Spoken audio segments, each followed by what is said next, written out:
নমস্কার বন্ধুরা, আমি নীলিমা কুকিং শো থেকে আজ বানাতে চলেছি। এই যে আমি বাজার থেকে একটু কুমড়ো নিয়ে এসেছি।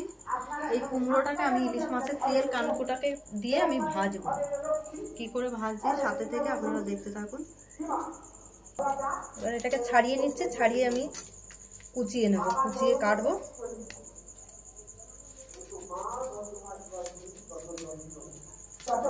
মাছের তেলটাতে এমনিতে সাধারণত এমনি ভেজে খাওয়া হয়, ওই জন্য কুমড়োর সঙ্গে ভাজলে কুমড়োটাও খাওয়া হয়ে যাবে, টেস্ট লাগবে খুব।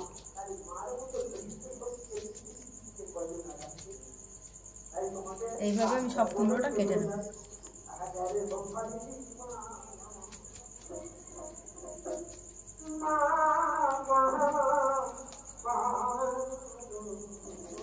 পুরো কেটে নিয়েছি, ধুয়ে টুয়ে রেডি করে নিয়েছি। এবার আমি বসিয়ে দিচ্ছি, কড়াই বসিয়ে দিয়েছি। আমি তেল দিয়ে দিচ্ছি কড়াইতে পরিমাণ মতন। তেলটা গরম হোক, আমি দিয়ে দিলাম কালো জিরা ফোড়ন।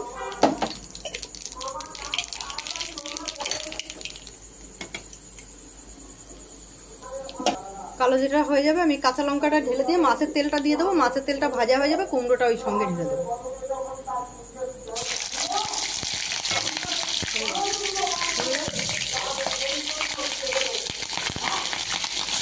মাছের তেলটা দিয়ে দিলাম।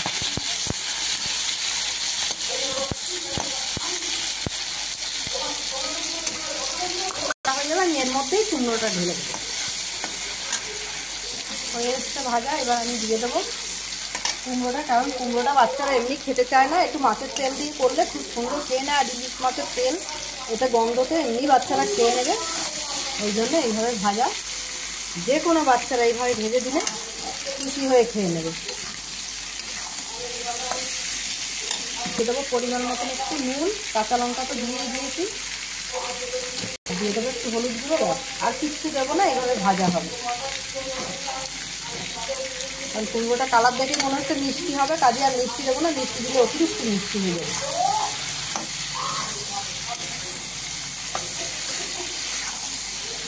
আমি এইভাবে আস্তে আস্তে ভাজতে থাকবো।